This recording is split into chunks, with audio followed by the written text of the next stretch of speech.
يرفع الله الذين آمنوا منكم والذين أوتوا العلم درجات. الحمد لله وحده فصاعد وعز جنده وهزم الأحزاب وحده. أشهد أن لا إله إلا الله وحده لا شريك له وأشهد أن محمدا عبده ورسوله أرسل الله بحق بشيرا ونذيرا وداعيا إلى الله بإذنه سراجا منيرا. أما بعد، فقد قال الله تعالى في القرآن الكريم والفرقان الحميد بعد أعوذ بالله من الشيطان الرجيم. بسم الله الرحمن الرحيم. اهدنا الصراط المستقيم صراط الذين أنعمت عليهم غير المغضوب عليهم ولا الضالين آمين. صدق الله العظيم. உலகை படைத்து துறைவாரிக்கிற எல்லாம் வல்ல அல்லாஹ் ஒருவனுக்கே அனைத்தும் குறித்தாகுக. ஒவ்வொற்ற நாயகம் புகாரம் போற்ற முஹம்மது ரசூலுல்லாஹ் ஸல்லல்லாஹு அலைஹி வஸல்லம் அவர்கள் மீதும் அவர்களுடைய வாழ்க்கையை அப்படியே பின்பற்றிய சத்திய சஹாபாக்கள், தாபிஈன்கள், தபஅத்தாபிஈன்கள், சுஹதாக்கள், நல்லோர்கள், குறிப்பாக இங்கு வந்திருக்கிற இன்னும் வர இருக்கிற நம் அனைவர்களுக்கு மீதும் அல்லாஹ்வின் அன்பும் அருளும் என்றும் நின்று நிலவட்டுமாக. ஆமீன். ஆரம்பமாக பதிலை எதிர்பார்த்தவராய் மனமார்ந்த சலாத்தினை தெரிவித்துக் கொள்கிறேன். அஸ்ஸலாமு அலைக்கும் வரஹ்மத்துல்லாஹி வபரகாத்துஹு. அன்பிற்கினிய இஸ்லாமிய சொந்தங்களே, அல்லாஹ் தஆலாவினுடைய ஒரு பெரும் கிருபை நாம் எல்லோரும் ரமலானை ஆரோக்கியமான முறையில் அடைந்தது. பல பேருக்கு ரமலான் கனவாய் போனது அவர்கள் கபரில் இருக்கிறார்கள். பல பேருக்கு ரமலான் கிடைத்தும் அமல் செய்யப்பட ஆரோக்கியம் இல்லாமல் வீட்டில் தவிக்கிறார்கள். இது எல்லாவற்றுக்கும் மத்தியில் அல்லாஹ் இந்த ரமலானின் ஆரோக்கியத்தோடு இதை கடக்க செய்வது மிக பெரும் பாக்கியம். அல்லாஹ் நம்மை கபூல் செய்வானாக. அந்த அடிப்படையில் ஒரு அற்புதமான மூன்றாவது ரமலானுடைய ஜும்மா. அன்புக்குரியவர்களே, விடிந்தால் இன்று மகரிபில் இருந்து ஒரு அற்புதமான ஒரு நாள் துவக்கம் இருக்கிறது. பதிலுக்கணும் நடத்தலாம், பதில் போர் நடத்தலாம். அன்பானவர்களே, இஸ்லாமிய வரலாற்றில் மிக முக்கியமான முதலாவது போர் பதில் போர். இந்த போர் அல்லாஹ் தஆலா குர்ஆனில் இதை பேசுகிறார். ஏனென்றால் இந்த போர் முதன்மையானது என்பதை உணர்த்துவதை தாண்டி இந்த சமூகத்திற்கு பல படிப்படைகளை தனக்குள் வைத்திருக்கிறது. நீங்க பதில் போருடைய வரலாறுகள் நிறைய கேட்டிருக்கலாம். பதில் போர் எப்போது ஆரம்பிச்சிச்சு? நம்ம எல்லாரும் சொல்லுவோம் ஹிஜ்ரி 2ல் ஆரம்பிச்சது. இல்ல, வரலாற்று ஆசிரியர்கள் எழுதுவார்கள் பதில் போர் ஹிஜ்ரி 2ல் மதீனா வந்ததற்கு பின்னால் ஆரம்பிக்கப்பட்டதல்ல. இதனுடைய முதல் விதையை அல்லாஹ் மக்காவிலே தூவிவிட்டார். அந்த விதை வேறுண்டு மரமாகித்தான் ரமலானுடைய 17ல் அது களம் கண்டது பதிலுக்கிறோம். அன்பானவர்களே, பதில் போர் நடந்ததை நம்ம பல சமயங்கள்ல கேள்விப்பட்டிருக்கோம். ஆனா இந்த போரை அல்லாஹ் எப்படி கட்டமைத்தான் தெரியுமா? அது ஆச்சரியம். ஒவ்வொருவரையும் அல்லாஹ் தேர்ந்தெடுத்தான். யாரெல்லாம் எதிரிகள்ல பதிலுக்கிறதுக்கு வரணும் என்பதை அல்லாஹ் ஒவ்வொருத்தரையும் தேர்ந்தெடுத்தான். நபி ஸல்லல்லாஹு அலைஹி வஸல்லமுடைய பதில் களத்தின் துவக்கம் மக்காவில் இருந்தார்கள். நபி ஸல்லல்லாஹு அலைஹி வஸல்லமுடைய வழக்கம் சுருக்கமா இந்த வரலாறுகளை சொல்லி நான் போருக்கு போவேன். நபி ஸல்லல்லாஹு அலைஹி வஸல்லம் மஸ்ஜிதுல் ஹராம்ல தொழுவாங்க. காபத்துல்லாஹ்வுக்கு பக்கத்துல வேற யாருக்கும் தொழுக அனுமதி கிடையாது. ஆனா பெருமானார் தொழுவாங்க. ஆனால் பெருமானாரை தொழுக சொல்லிவிட்டு பின்னால் இருந்து ஏளனம் செய்வார்கள் குறைஷிகள். இப்படி பெருமானார் தொழுகிற போது நம்ம எல்லாரும் பலமுறை கேட்ட ஒரு நிகழ்வு, முஸ்லிம்ல வந்த நிகழ்வு. நபி ஸல்லல்லாஹு அலைஹி வஸல்லம் தொழுகிறார்கள். தொழுகும் போது பெருமானாருடைய வழமை சுஜூதுல ரொம்ப நேரம் இருப்பாங்க. ஏன் பெருமானார் சுஜூதுல ரொம்ப நேரம் இருக்கிறாங்க? அது அப்தியத்தினுடைய உச்சகட்டம் வெளிப்படுகிற இடம். எல்லாத்துக்கும் முன்னாடி அடிப்படையானதா ரப்பே உன்னிடத்தில் மட்டும் அடிபடுகிறேன். அப்தியத் இறை மறும் இறை அல்லாஹ்வுக்கு முன்னால் நான் உன்னுடைய அடிமை என்று உணர்த்துகிற மிக முக்கியமான தருணம் தான் சுஜூத் என்பது. அந்த தருணத்தை பெருமானார் நீட்டுவாங்க எவ்வளவு முடியுமோ அப்படி ஒரு தருணம் நீட்டிக் கொண்டிருக்கிற போது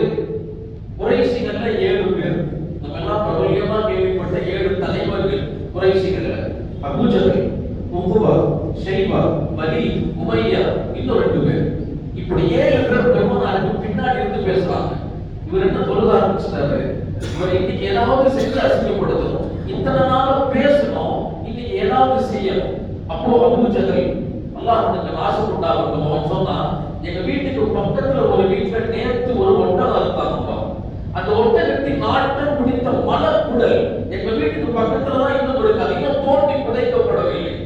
உங்கள யாருக்கேனும் தைரியம் இருக்கிறதா, அல்மின் ரஜுல், நீங்க யாராவது ஆண் மகனா அந்த குடலை கொண்டு வந்து சுஜூதில் இருக்கிற பெருமானாருக்கு மேல போடுவதற்கு, அப்படி போட்டு அவர் படுகிற அந்த நாற்றத்தை நாம எல்லாம் ரசிக்கலாம். இந்த துணிச்சல் யாருக்காவது இருக்கா?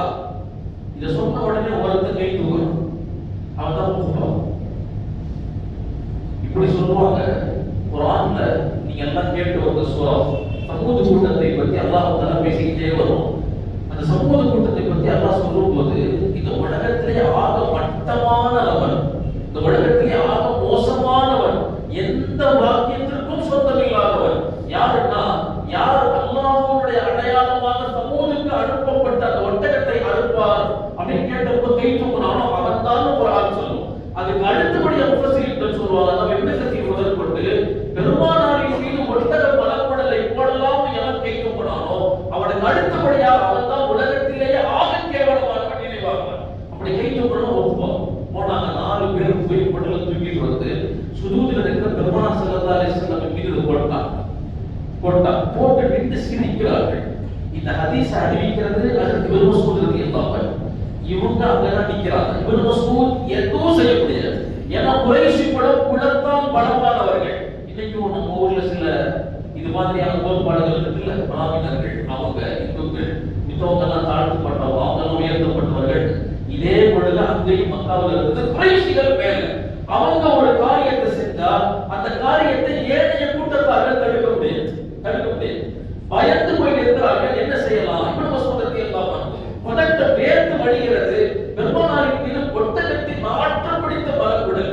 நான் உதவி கூட்டம் பெருமானாரை போய் காப்பாற்ற முடியாது, கிட்ட கூட இருக்க முடியாது. என்னால் அழுதுகிட்டு வேகமாக வீதிகளில் ஓடி வந்த குறைஷி தலைவர்கள் யாரேனும் இருப்பார்களா பெருமானாருக்கு அபயம் தர தேடி வந்த பையன் கட்ட முதல்ல பட்டது ஹஜ்ரத் ஃபாத்திமா ரலியல்லாஹு அன்ஹா. சின்ன குழந்தை.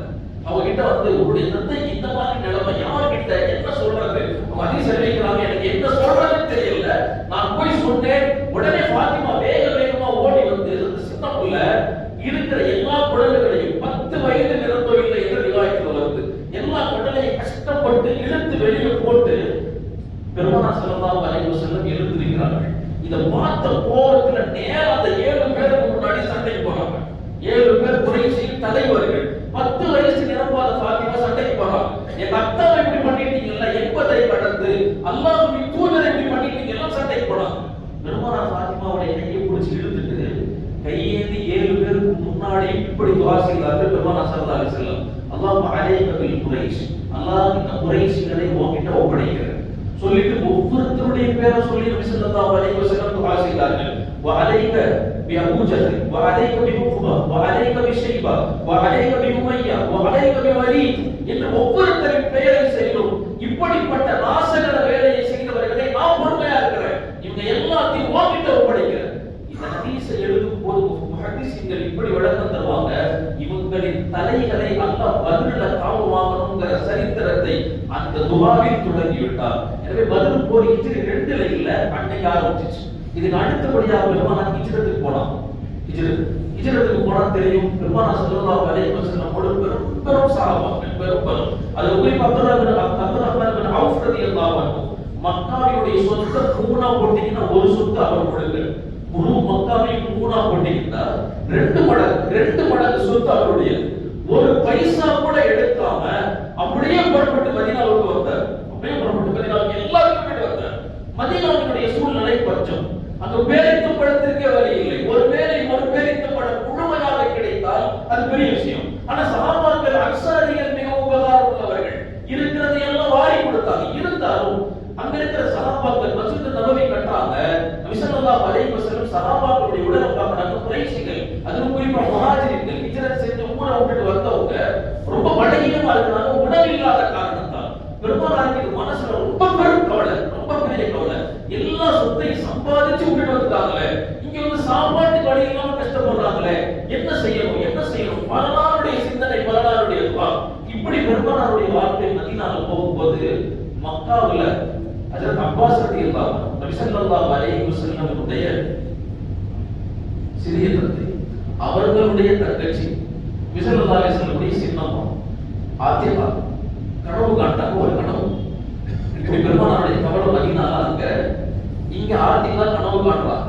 ஒரு சட்டையெல்லாம் கிழித்த நிலையில பிரயாணத்தில் தூசி படிந்த தலையோடு ஒரு நபர் பதறி கொண்டு மக்காக்குள்ள வேகமா ஒட்டகத்தை இழுத்துட்டு வர்றாரு. வந்து நேரா தப்பிலே அப்படியே குபைஸ் மேலே ஏறினார். ஏறிட்டு சொன்னார், குறைசிகளே, 3 நாட்கள் மிக பெரும் அழிவு உங்களுக்கு வரப்போகிறது. அந்த அழிவுல இருந்து நீங்க யாரும் தப்பிக்க முடியாது. அந்த அழிவின் பக்கம் அல்லாஹ் உங்களை எடுத்து செல்வார் என்று சொல்லிட்டு வேக வேகமா இறங்கினார். காபத்துல்லா பக்கத்துல போய் இதே அழிவு வரப்போகிறது, யாரும் தப்பிக்க முடியாது, உங்களை அல்லாஹ் எடுத்துட்டு போவோம், அந்த அழிவின் பக்கம் எடுத்துட்டு போவோம். இந்த கனவை பார்த்து முடிக்கிறாங்க. முடிச்சு மறுநாள் காலையில தன்னுடைய சகோதரர் அப்பாஸ் ரலியல்லாஹு அன்ஹு, நான் இந்த மாதிரி கனவு கண்டேன், எனக்கு பதட்டமா இருக்குது, இருந்தாலும் வெளியே சொல்லாதீங்க, குறைஷிகள் இதை வித்தியாசமாக பேசலாம் இப்படின்னு சொல்றான். ஆனா அப்பாஸ் ரலியல்லாஹு அன்ஹுடைய ரொம்ப ஆக உற்ற நண்பர் தான் வலீத். பெருமானார் உடலை போட்டாங்கல்ல, அது மிகப்பெரிய எதிரிகள் ஒரு ஆள் வலீத். அப்பாஸுடைய மிக உற்ற நண்பர். அப்பாஸ் ரலியல்லாஹு அன்ஹு இரவு நேரத்துல இந்த செய்தி அவர்கிட்ட சொல்ல, எப்பயுமே சொல்லாதீங்கன்னு சொல்ற செய்தி தான் மற்றவங்கள்ட்ட சொல்றதுக்கு ரசனையா இருக்கும். உன்னை சொல்லாதீங்கன்னு சொன்னாதான், அவர் சொன்னாரு சொல்லாதீங்கன்னு அவர்கிட்ட சொல்ற, நீ யார்கிட்டையும் சொல்லாத, இந்த செய்தி தான் ரொம்ப சுமையா இருக்கும், வேக வேகமா சொல்றது. அதனால அப்பாஸ் ரலியல்லாஹு அன்ஹு சொல்லிட்டாங்க வலீத். வலியை தாண்டி அந்த செய்தி உத்துபாட்ட போகுது. உத்துபாவை தாண்டி அந்த செய்தி மறுநாள் அபூஜஹல்கிட்ட போகுது. மறுநாள் அபூஜஹல் நேரா இப்னு மஸ்ஊத் ரலியல்லாஹு அன்ஹு அவங்க வீட்டை கடந்து அந்த பக்கத்துல நிக்கிற அப்பாஸ் ரலியல்லாஹு அன்ஹு சந்திக்க வந்துட்டார். வந்து நேரா கேட்டாரு, என்ன அப்பாஸ், உங்க வீட்டுல இப்பதான் ஒரு ஆள் நபின்னு பேசினாரு, ஊரை விட்டு துரத்தி அடிச்சோம், அவன் பேசுற அப்படியே வார்த்தை இப்படிதான் வருது ஹதீஸ்ல, இப்பதான் நபின்னு வாழாடினாரு, மேல இருந்து வஹி வருது, இப்பதான் துரத்தி அடிச்சோம், அடுத்து ஒரு பெண்ணை உருவாக்குறீங்களோ, என்னமோ தூதுத்துவ செய்திகள் எல்லாம் சொல்றாங்களோ, அழிவு வந்துடும் பேசுறாங்களோ, இங்கே நிக்கிற எங்க அழிவு வர சொல்லுங்க பார்ப்போம். அப்பாஸ் எதுவுமே பேசல, அமைதியா திரும்பி போயிட்டார். இதை போய் ஆத்திகார்ட்ட சொன்ன உடனே ஆத்திகார் ரலியல்லாஹு அன்ஹு பயங்கரமான கோபம். இதுக்கு தான் அவங்களை வெளியே சொல்லாதீங்கன்னு சொன்னேன். குறைஷி கூட பெண்களை, நம்ம குடும்பத்து பெண்களை இவ்வளவு ஏளனமா ஒருத்தர் பேசுறாரு, நீங்க எப்படி வந்தீங்க, போய் 4 கேள்வி கேட்க வேண்டாமா, திருப்பி போய் கேளுங்க, அப்பதான் என் மனசு ஆகும். சொன்ன உடனே கோபத்துல மீண்டும் அப்பாஸ் ரலியல்லாஹு அன்ஹு வர்றாங்க. இதை இங்கே நிறுத்துங்க. தாரீഖിல் அந்த பொம்மை நடந்துச்சுன்னா பெருமானாருடைய கவலை.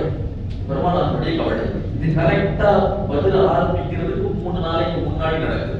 நபி ஸல்லல்லாஹு அலைஹி வஸல்லம் கவலையில சஜ்ரத்துக்கு பின்னாடி சஹாபாக்களை எல்லாம் ஒண்ணு கூப்பிட்டு பேசினாங்க, நம்ம என்ன செய்யலாம், அபூ சுஃபியானின் ஒரு படை வருது, சிரியால இருந்து வருது, 50,000 திரகங்களை கொண்டு வருது, வியாபார பொருட்கள் 50,000 திரகங்கள், உங்களுக்கு லாபம் கிடைச்சிருக்கு, அந்த லாபத்தோட வரலாம், வழி மறைச்சு அந்த 50,000 எடுக்கணும். எல்லாத்துக்கும் கேள்வி வரலாம், பெருமானார் என்ன வழி மறைச்சு திருடுற கொள்ளக்கார கூட்டமா, இஸ்லாமியர்களோட கூட்டம் இல்ல, முழுக்க 50,000க்கான லாபம் ஈட்டப்பட்ட பொருட்களுமே விட்டுட்டு வந்து முஸ்லிம்களுடைய அதை எல்லாத்தையும் கொண்டு போய் வணிகம் செஞ்சு அந்த பொருளை கொண்டு வரலாம். உங்களுடைய ஹக்கு அதை எடுக்கணும். அந்த படை வருது, போய் அவங்கள பிடிக்கணும். எங்க பிடிக்கலாம், அன்சாரிகள் ஒரு ஆள் அனுப்பிச்சாங்க, அனுப்பி அந்த படை எங்க வருதுன்னு பாருங்க, என்ன செய்யறாங்கன்னு பாருங்க, எத்தனை பேர் இருக்கிறாங்கன்னு பாருங்க, எவ்வளவு ஆயுதங்கள் இருக்கு, எல்லாத்தையும் பார்த்துட்டு வர சொன்னாங்க. போய் அன்சாரிகள் ஒரு வாரம் உழவு பார்த்துட்டு வந்து பெருமானார் சொல்லிட்டாரு, இங்க எத்தனை பேர் இவ்வளவு பொருட்கள். அப்ப பெருமானார் சொன்னாங்க, நோன்பு கடமையான முதல் வருடம் ஹிஜ்ரியில் இருக்கு, நோன்பு ஃபர்ஸ்ட் கடமை. பெருமானார் சொன்னாங்க, நோன்பின் நேரம் எல்லாரும் வர வேண்டாம், இது வெறும் வழிப்பறி தான். எனவே கொஞ்சம் பேர் யார் யார் முடியுமோ அவரால் புறப்பட்டால் போதும், யாராலெல்லாம் முடியுமோ அவங்க மட்டும் வந்தால் போதும். அப்படி புறப்பட்ட படையினால் 313 பேர் மதீனாவிலிருந்து புறப்பட்டு வெளியே வந்தாங்க. வந்த படை பெருமானார் ஆலோசிக்கிறார்கள், இவங்களை தடுத்து நிறுத்துற இடம் பதில், அதான் கரெக்டா முடிவு செஞ்சு பதிலுக்கு போயிட்டாங்க. அபூ சுஃபியான் யாரு தெரியுமா, பயங்கரமான கில்லாடி, போர் யுக்தி படித்தவர், பயங்கரமான கில்லாடி. அபூ சுஃபியான் அந்த கூட்டத்தில இருந்து அந்த இடத்துல தங்கி இருந்து புறப்படுறார். உளவு பார்த்துட்டு வந்தாங்க, அந்த இடத்துல இருந்து கூட்டங்கள் கூடாரங்கள் எல்லாம் பிரிக்கப்பட்டு புறப்படுது. புறப்படும் போது ஒரு பாறை கிட்ட வந்து உட்கார்ந்தாரு, எல்லாரும் தயாராகணும். அந்த பாறைக்கு பக்கத்துல ஒரு காலடி தடம், அந்த காலடி இவங்க தங்கின இடத்துக்கு ஆப்போசிட்ல போகுது. இந்த காலடி தடம் என்ன வித்தியாசமா இருக்கு, யார் இதுக்கு பின்தொடர்ந்து அந்த காலடி தடத்தை பின்தொடர்ந்தே போனா அந்த காலடி தடம் ஒட்டக தடமாக மாறுகிறது. கொஞ்ச நேரத்துக்கு பின்னாடி அந்த ஒட்டக கால் தடத்தை ஃபாலோ பண்ணிக்கிட்டே கொஞ்சம் தூரம் நடந்தாரு. அந்த ஒட்டகத்துடைய சாணம் இருந்தது, அதை அதை பார்த்த உடனே சொன்னாரு, இந்த ஒட்டகம் மதீனாவினுடைய பேரித்தப்பட கொட்டைகளை சாப்பிட்டது, அந்த கொட்டைகளால் ஏற்படுத்தப்பட்ட சாணம் இது. அப்படின்னா மதீனால இருந்து நம்மள உணவு பார்க்க யாரோ ஒருத்தர் வந்திருக்காரு, நம்ம வர்ற பாதையை தெரிஞ்சிருக்காரு, போற வழியில ஏதாவது ஆபத்து இருக்குது. உடனே என்ன செஞ்சாரு, அவங்க படையில இருந்து இருக்கக்கூடிய ஒரு குதிரை வீரரை கூப்பிட்டு, நீங்க 2 செய்தி செய்யணும். முதல்ல வேகமான முறையில ஷார்ட் கட்ல மக்காவுக்கு போய் அபூ ஜஹல் ஒரு ஆள் இருப்பாரு, அந்த ஆளுக்கு போய் சொன்னா, இந்த மாதிரி பெருமானாரின் படை எங்களை அழிக்க வருது, காப்பாத்த நீங்க படை விடுவாங்க. ரெண்டாவது, நாங்க அந்த பக்கம் வர மாட்டோம், கடலோரத்துல போயிருவோம். இந்த 2 செய்தி போய் சொல்லியிருக்க. அவர் வேகமா போனாரு, செய்தியை சொன்னாரு. சொல்ற நேரம் இப்னு அப்பாஸ் ரலியல்லாஹு அன்ஹு வீட்ல இருந்து புறப்பட்டு வர்றாங்க, திரும்பி சண்டை போடுறதுக்கு அபூ ஜஹல்கிட்ட வந்து அபூ ஜஹலுக்கு முன்னாடி நிக்கிறாங்க. அங்க இருந்து கட்டிக்கிட்டே அபூ சுஃபியான் அனுப்புறன்னு அவர் வர்றாரு. கரெக்டா உள்ள வர்றாரு. உள்ள வந்து சொல்றாரு, இந்த மாதிரி அபூ சுஃபியான் செய்தி கொடுத்திருக்கிறார், படையோட வர சொல்லியிருக்கிறார். இதை கேட்ட உடனேயும் அப்பாஸ் ரலியல்லாஹு அன்ஹு எதுவுமே சொல்லல. சண்டை போட வந்தவங்க கரெக்டா நடந்தது, அமைதியா திரும்பி வீட்டுக்கு போயிட்டாங்க. எல்லா படையும் வரணும், எல்லாரும் ஒண்ணு சேரணும், எல்லாம் ஒண்ணு சேருங்க. படைகளை எல்லாம் திரட்டாங்க. அப்படி படை திரட்டும் போது எல்லாரும் படைக்கு தயாரானாங்க. ஒரே ஒரு நபர் மட்டும், உமையா மட்டும் என்ன செய்யல, போருக்கு வரல, வீட்டுல போய் இருந்துட்டார். ஏன் வரல? அவங்க மனைவி கேட்டாங்க, ஏன்பா போருக்கு போல? இல்ல பெருமானார் அன்னைக்கே துவா செஞ்சாங்க, உங்களை எல்லாத்தையும் அல்லாஹ் கொல்லுவான்ட்டு. ஒருவேளை இது போராக மாற போகிறது. அந்த போருக்கு போய் அல்லாஹ் என்ன கொண்டுட்டாங்க, ஃபகான மின் கௌலி மின் நபிக்கு ஃபஹாதா சிதுகும். ஒருவேளை நபி அதை சொல்லி இருந்தாங்கன்னா அது உண்மையாக இருக்கு, நீ போகாத நம்ம கொண்டாடி தடுத்து வீட்டுல வச்சிருந்துச்சு. இதை தெரிஞ்சுக்கிட்டு உக்குபா சாயந்தரம் வீட்டுக்கு வந்தான். எதோட வந்தாங்க ரிவாயத்துல சொல்றாங்க, அந்த காலத்துல பெண்கள் குளிச்சுட்டு தலைக்கு வந்து அந்த சாம்பிராணி போடுகிற ஒரு பாத்திரம், அந்த பாத்திரத்தை கொண்டுட்டு உமையா வீட்டுக்கு வந்தாலும் உக்குபா வந்து கதவு தட்டி, இந்தப்பா நீ போருக்கு வரலன்னு கேள்விப்பட்டேன், நீ இனிமேல் ஆம்பளை இல்ல, உன் தலைக்கு சாம்பிராணி போட்டுக்கிட்டே உன் கொண்டாடி கூடிய வீட்டுல இருந்து கையில கொடுத்து வந்துட்டான். இதுல கோபத்துல பயங்கரமான கோபம். இதை பார்த்த உடனே அவர் புறப்பட்டார். நான் இனிமேல் வீட்டுல இருக்க மாட்டேன், நான் புறப்படுறேன். இங்கதான் யோசிக்கணும். ஆத்திகா ரலியல்லாஹு அன்ஹுடைய கனவுல வந்த ஒரு வாசகம், அல்லாஹ் யாரையும் விட மாட்டான், இழுத்துக்கிட்டு போவோம். புறப்பட்டார். நானும் புறப்பட்டு போருக்கு வந்துட்டார். நேரா வந்து போர் களத்துல நிக்கிறாரு. இவங்க எல்லாரும் போர் களத்துக்கு வந்துட்டாங்க. பெருமானார் காத்திருக்கிறாங்க. மறுநாள் காலையில் அபூ சுஃபியான் வரணும்னு எதிர்பார்த்தா எதிரில் 1000 பேரோட ஒரு பெரிய படை வருது. 1000 பேரோட படை வந்து முன்னாடி முகாம் போட்டாங்க. அப்பதான் பெருமானாருக்கு தெரியுது, நம்ம போட்ட பிளான் எல்லாம் அல்லாஹ் இப்படி மாத்திட்டான்னு தெரியுது. இப்ப என்ன செய்யலாம், நம்ம என்ன பண்ணலாம்? அபூ சுஃபியானுடைய கடிதம் மீண்டும் வருகிறது மக்காவில இருந்து, நாங்க சலாமத்தா மக்காவுக்கு வந்துட்டோம், நீங்க எந்த பிரச்சனையும் வேண்டாம், பெருமானார் இடையில வந்தாதானே காப்பாற்ற படை கேட்டோம், நீங்க இப்ப சண்டை போட வேண்டாம், வந்துருங்க, நாங்க சேஃபா வந்துட்டோம் அப்படின்னு படை கடிதம் எழுதி அனுப்புறாரு. இந்த கடிதத்தை வாங்குற உமையா ஆல்ரெடி அந்த ஆளுக்கு பயம் இல்ல. அவர் சொன்னாரு, நல்ல இதா படிச்சு சுஃபியான் நேரா வீட்டுக்கு போயிட்டாரா, திரும்பி நம்மளும் போக வேண்டாம், சண்டைக்கு போக வேண்டாம்.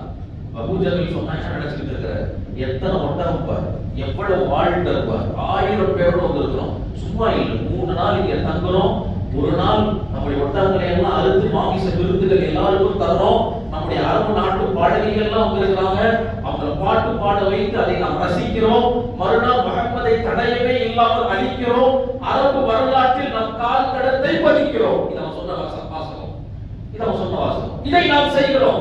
என்ன பயந்துட்டு அங்க பேர் 300 பேர் கூட இல்ல, உடஞ்ச 2 வால் மட்டும் தான் இருக்கு கையில. இங்க 1000 பேர்கிட்ட ஆயுதங்கள் இருக்குது, எல்லார்ட்டையும் ஒட்டகம் இருக்குது, ஏன் கவலைப்படணும், போருக்கு தயாராகலாம் சொல்லி அனுப்பிச்சாங்க. இது போர் நடக்கும்னு சொன்னாங்க. செய்தி வந்தோடனே பெருமானார் ஸல்லல்லாஹு அலைஹி வஸல்லம் சஹாபாக்களை எல்லாம் கூப்பிட்டு, என்ன செய்யலாம், போர்க்களமா மாறிடுச்சு, சண்டை போடலாமா இல்ல மதீனாவுக்கு திரும்பி போயிடலாம். அது நமக்கு கருணையின் படிவு, யா ரசூலல்லாஹ் ஃபல் ஜிஹாத், போர் செய்யலாம். அது உமர் சுஜாஅத்தின் உச்சம், போர் செய்யலாம். எல்லா சஹாபாக்களும் முஹாஜிர்களும் போர் செய்யலாம். மிக்தாத் பின் அஸ்வத், யா ரசூலல்லாஹ் இப்ப கூட தயாரா போர் செய்யலாம். பெருமானார் 3 தடவைக்கு மேல கேட்டா போர் செய்யலாம், எல்லாரும் செய்யலாம். ஆனால் ஒரு புறத்தில் இருந்து பதில் வரலாம் அன்சாரிகள் இருக்கிறது. இதை உணர்ந்துகிட்டாரு சஅத் பின் முஆத் ரலியல்லாஹு அன்ஹு. நேரா பெருமானார் வந்தார், யா ரசூலல்லாஹ் உங்களுடைய கேள்விக்கான காரணம் நாங்கள் தான் என்று தெரியும், இப்போ எல்லா அன்சாரிகளுக்கும் முன்னாலும் தலைவனாக நின்று சொல்லுகிறேன், உங்களை நாங்கள் ஈமான் கொண்டிருக்கிறோம், உங்களை நாங்கள் உண்மைப்படுத்தி இருக்கிறோம், நீங்கள் எல்லாம் உண்மையான தூதர் என்று உண்மைப்படுத்தி இருக்கிறோம்,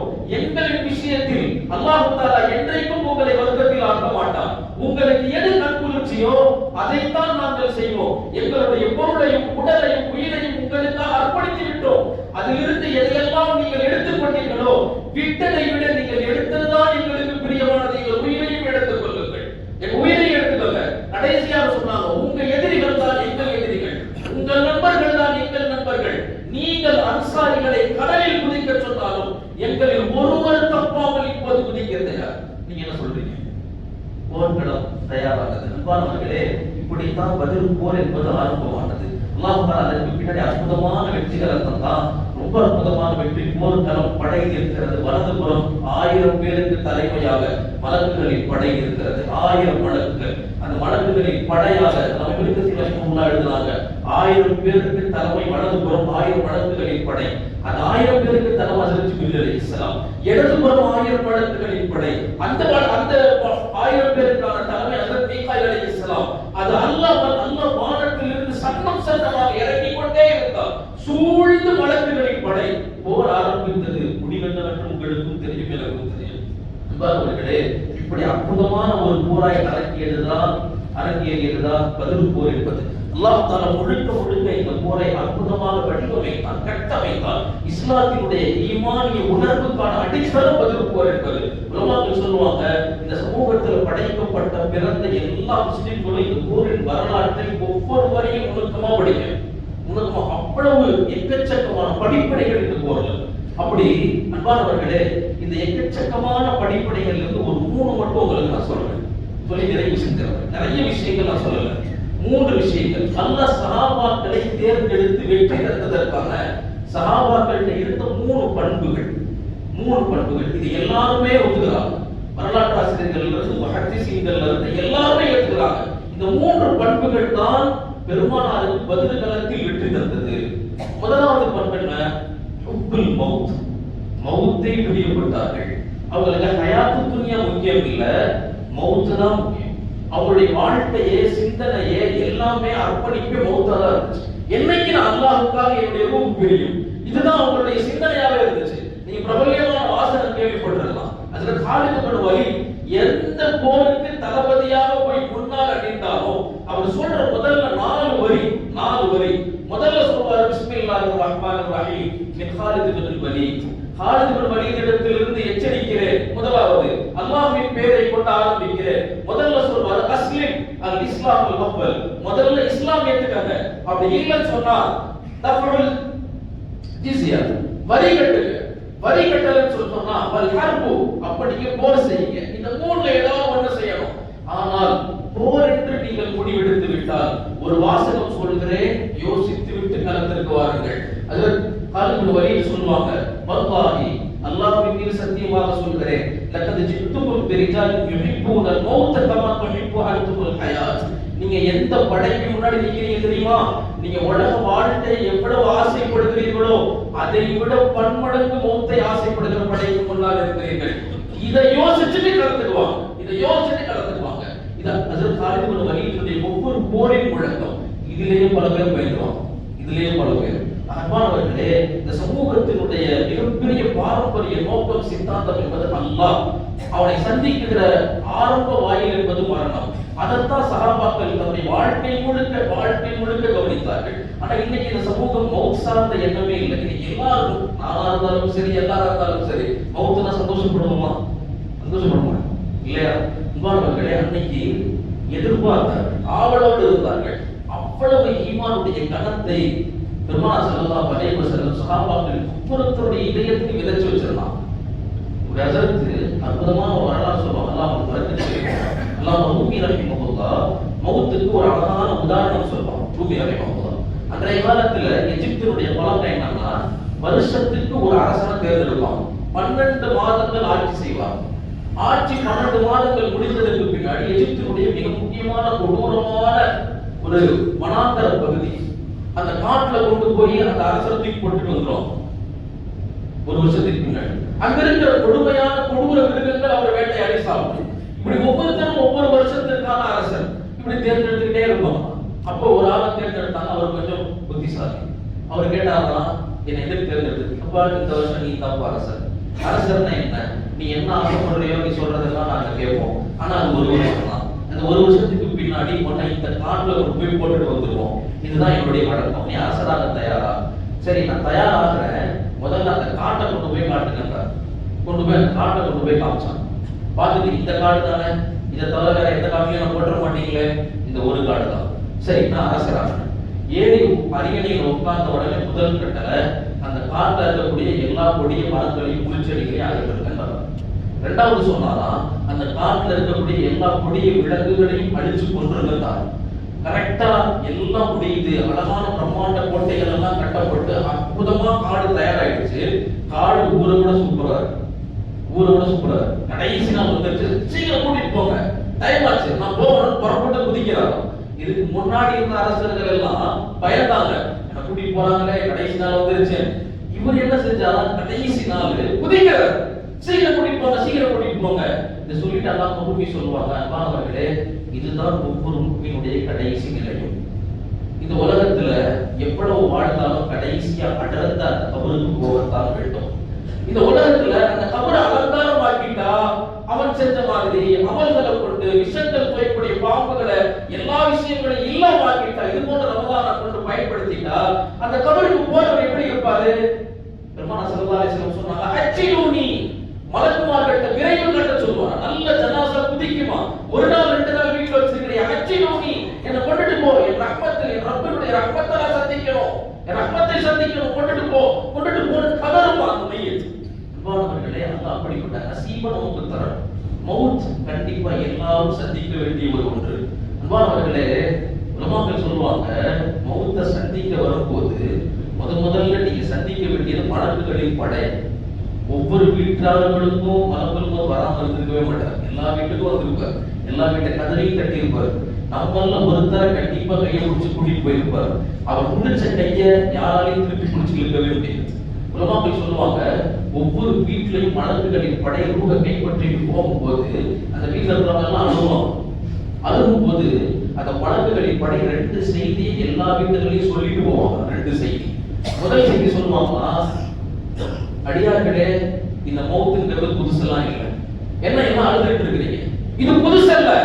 இந்த வீட்டுல இன்னும் எத்தனை பேர் உயிரோடு இருப்பீர்களோ அவ்வளவு பேரையும் சந்திக்க மீண்டும் மீண்டும் மீண்டும் நாங்கள் வந்து கொண்டே இருப்போம். எங்கள் வருகை புதிதல்ல, இது எங்கள் வருகையின் கடைசியும் அல்ல, நாங்க வந்துகிட்டே தான் இருப்போம். இது முதல் செய்தி. நீங்க உங்களுக்காக அழுகுங்க, போனவர் போயிட்டாரு, உங்களுக்காக அழுகுங்க. இரண்டாவது செய்தி சொல்லுவாங்கன்னா, இந்த வீட்டுல இருக்க ஹயாத்தா இருக்கிறவங்க நல்லா யோசிச்சுக்கங்க. ஒரு மனிதனுடைய ஆக கடுமையான கட்டம் 2 கட்டம் தான். ரொம்ப பதட்டமான கட்டம் 2 கட்டம் தான். அதை விட பதட்டமான, அதை விட பயங்கரமான கட்டமே இல்லை. முதல் கட்டம் என்ன? தன் ரூஹை கைப்பற்றுகிற மலக்கை சந்திக்கிற போது. உலகத்துல அதை விட பதட்டமான சூழ்நிலை இல்லவே இல்லை. 1000 பேர் சுத்தி நின்றாலும் அந்த பதட்டத்தை யாராலையும் வெளிக்கொண்டு வர முடியாது. அந்த பதட்டத்திற்கு யாராலும் நிம்மதி தர முடியாது. அப்படிப்பட்ட ஒரு சூழ்நிலை அவர் கடந்துட்டாரு. உங்களுக்கு அந்த சூழ்நிலை பாக்கி இருக்குது இன்னும். இரண்டாவது, உலகத்திலே கொடூரமான வழி என்பது ரூஹ் கைப்பற்றப்படுகிற போது, அது வெளியே வரும்போது வழி இருக்கிறது அல்லவா, அந்த வழிதான் ரொம்ப கடுமையான வழி. இந்த 2ஐயும் அவர் கடந்துட்டாரு. ஹயாத்தா இருக்கிற நீங்க அல்லாட்டாருங்க, அவருக்காக அழுக வேண்டாம். அவர் கடந்து விட்டார், நீங்க உங்களுக்காக அழுங்கள். இந்த 2 செய்தியை சொல்லிட்டு தான் ஒவ்வொரு வீட்டிலும் ரூஹ் கைப்பற்றப்பட்டு மலக்குகளின் படை வெளியே போகிறது என்று உலமாக்கள் எழுதுவார்கள். அன்பானவர்களே, யோசிங்கள், நமக்கும் ஒரு நாள் மௌத் வரும். ஏன் அந்த மௌத்தை நம்ம யோசிக்க கூடாது? ஏன் நம்ம அந்த மௌத்தை காதலிக்க கூடாது? பெருமானாருடைய ஒவ்வொரு நாளுடைய துஆவும், அல்லாஹ் என்னுடைய நாட்களில் சிறந்த நாள் எது தெரியுமா? ஒன்ன சந்திக்கிற அந்த நாளா தான் இருக்கணும் என்னுடைய நாட்களில் சிறந்த நாள். என்னுடைய நாட்களில் மிக ஆர்வமான நாள் எது தெரியுமா? நான் ஒன்ன பார்க்கிற அந்த மௌத்துடைய நாளா தான் இருக்கணும். என்னைக்காவது நம்மள இந்த மாதிரி துஆவின் சிந்தனை வந்திருக்குமா? அன்பானவர்களே, இப்படிப்பட்ட சிந்தனைகளை வேரூட்டச் செய்து ஒரு சமூகத்தை முழுக்க துன்யாவின் பார்வையை விட்டும் மறுமைக்காக வார்த்தெடுத்தார்கள் பெருமானார் ஸல்லல்லாஹு அலைஹி வஸல்லம். அதனால உலகத்துல எவ்வளவு ஆடம்பரங்கள், பணம், எவ்வளவு பந்தா, யாருடைய பயம், அதிகாரம், எதை பார்த்தும் இஸ்லாம் பயந்ததே இல்லை. 2 லட்சம் பேர் இருப்பாங்க. ரோம் போர்ல 2 லட்சம் பேர் எதிர்த்து நிக்கிறவங்க 60,000 பேர்.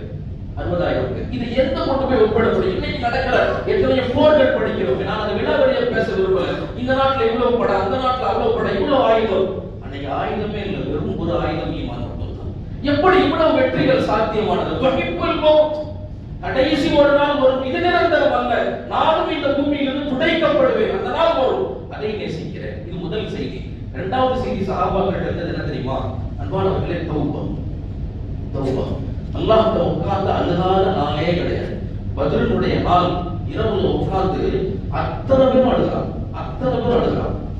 ஸல்லல்லாஹு அலைஹி வஸல்லம் இரவு முழுக்க அழுகிறான், அல்லாஹ் மன்னிச்சிரு, எங்களை மன்னிச்சிரு, எங்களை மன்னிச்சிரு, எங்கள் பாவங்களின் காரணமாக எங்களை தோக்கடிச்சிடாத, எங்களை மன்னிச்சிரு, எங்களை மன்னிச்சிருன்னு அழுகிறான்.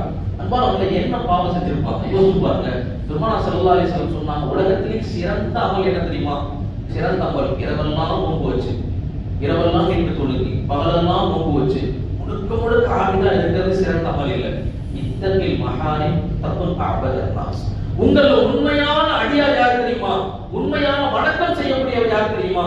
பாவத்தை கண்ணில் பட்ட உடனே ஒதுங்கிடுவார். இத்தகில் மஹாரிம் தகுன் அபதன் நாஸ். நீ பாவங்களை கண்டு ஒதுங்கினால் உண்மையிலே நீ தான் பெரிய ஆபிது, பெரிய துப்பி, பெரிய தாடி, பள்ளிவாசலான வெளியே போன வியாபாரத்துல மோசடி, பேசுனாவே போய் மத்தவங்களுடைய உள்ளத்தை காயப்படுத்துறது, மத்தவங்களை கஷ்டப்படுத்துறது எல்லாமே பாவம் சொன்னா அவர் ஆபிது இல்ல, அவர் தாலிம், அநியாயக்காரன், அநியாயக்காரன். அன்பானவர்களே, யோசிச்சு பாருங்க. நபி ஸல்லல்லாஹு அலைஹி வஸல்லம் சமூகத்திற்கு தந்த மிகப்பெரிய பாடம். சஹாபாக்கள் கையில் எடுத்தாங்க, டெய்லி அழுகாதனாலே இல்லை, அல்லாஹ் அழுகாதனாலே இல்லை, நம்ம சிரிக்காதனாலே இல்லை, சிரிக்காதனாலே என்னைக்காவது அல்லாஹ் உட்கார்ந்து கொஞ்ச நேரம். இன்னைக்கு ரொம்ப பெரிய பேசுறது என்ன தெரியுமா பாருங்களே, ரமதான்ல கூட ஏன் யாருமே கேட்கறதே இல்லை, அல்லாஹ் அழுகிறதே இல்லை. இரண்டாவது மிக முக்கியமாக பெருமானார் ஸல்லல்லாஹு அலைஹி வஸல்லம் சொன்னாங்க தௌபா. அந்த தௌபா எப்படி செய்யணும்? குர்ஆன் சொல்லுது தௌபத்துன் நஸூஹாவா செய்யும், பரிசுத்தமான தௌபா.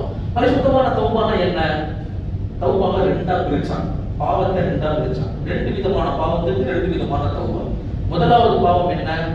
அல்லாஹ்வுக்கும் அடியானுக்கும் மத்தியில ஏற்பட்ட பாவம். அல்லாஹ் இப்னு நபி ரஹிமஹுல்லாஹ் சொன்னாங்க, என்ன பாவம்? அதுக்கான தௌபா எப்படி செய்யறது? மூணு விஷயங்கள் செஞ்சால் அதுக்கான தௌபா. அஹதுஹும், முதலாவது விஷயம் ஐயுக்லியா அனில் மஆசியா, அவர் அந்த பாவத்தை முழுசா கழட்டி எறியும். அல்லாஹ் நான் இனிமே அந்த பாவத்தையே செய்ய மாட்டேன், முழுசா கழட்டி எறியும். வஹையந்த மஅலா ஃபிஅலிஹா, இரண்டாவது அல்லாஹ் நான் இப்படி செஞ்சிட்டேன் மனதுல உண்மையா வருத்தப்படும். வஹையஸிமா அல்லாஹ் யஹூத இலைஹா அபதா, மூணாவது அல்லாஹ் இந்த பக்கம் நான் திரும்பவே மாட்டேன், அல்லாஹ்ட்ட சத்தியம் பண்ணணும். இப்படி செஞ்சு கண்ணுல ஒரு சொட்டு கண்ணீர் வந்துச்சுன்னா அல்லாஹ் அவனோடு ஏற்பட்ட பாவங்களை மன்னிச்சிருவான். இரண்டாவது வகை பாவங்கள் அடியார்களுக்கும் மத்தியில் ஏற்பட்ட பாவங்கள். அதற்கான நிபந்தனைகள் மொத்தம் 4 நிபந்தனை. மேல சொன்ன இந்த 3. நாலாவது ஐயபராஹி ஹக்கி சாஹிபிஹா, யார்கிட்ட என்ன பிரச்சனை பண்ணிருக்கோமோ அவர்கிட்ட போய் என்ன நீங்க மன்னிச்சிருங்கன்னு கேட்கறது. அவர் மன்னிச்சாலும் அல்லாஹ் மன்னிப்பான், இல்லாட்டி மன்னிக்க மாட்டான். அன்பானவர்களே, இதுதான் அசல் தௌபா என்று பெருமானார் ஸல்லல்லாஹு அலைஹி வஸல்லம் அவர்களுடைய வழியை அந்த உலமாக்கள் விளக்குவார்கள். அப்போ நிறைவாக நான் சொல்லிக் கொண்டு வந்தது சஹாபாக்கள் மிக முக்கியமான குணம் பாவங்களுக்கான தௌபா. மூணாவது கடைசியாக சமூகத்தில் தொடர்ந்தே போயிட்டு துவா. துவா பதில் தலத்தினுடைய இரவு முழுக்க நான் சொன்னேன் துவா. எப்படிப்பட்ட துவா? அழுது அழுது அழுது துவா. பெருமானாருடைய ரிவாயத்தில் வந்து பதில் நீங்க போயிருந்தீங்கன்னா மக்காவுக்கு கொஞ்சம் நமக்கு தெரிஞ்சிருக்கும். பெருமானார் எங்க சஜிதா செஞ்சு பதில் முழுக்க அழுதார்களோ இரவு முழுக்க, அன்னைக்கு பள்ளிவாசல் இங்க இருக்கு. அந்த பள்ளிவாசல் அந்த அழுத இடத்துல பெருமானார் எங்க அழுதாங்களோ அந்த மெஹராப் தொழு வைக்கிற இடம் இருக்கு. ரிவாயத்தில் எழுதுறாங்க, பெருமானார் அழுத அழுகை அந்த முசல்லா நினைத்து விட்டது, நாங்க காலையில காய போட்டோம் எழுதுறாங்க. அவ்வளவு அழுக அழுதா, அவ்வளவு அழுக அழுதா. நாம எவ்வளவு அழுகிறோம் அப்பானவர்களே. அல்லாஹ்வுக்கு ரொம்ப பிடிச்ச இபாதத்துங்கிறது என்னன்னா துவா. நமக்கு துவாங்கிறது இபாதத்துனே தெரியாம போயிடுச்சு. ஆனா இந்த இபாதத்தை அல்லாஹ் எல்லாருக்கும் தர மாட்டான்.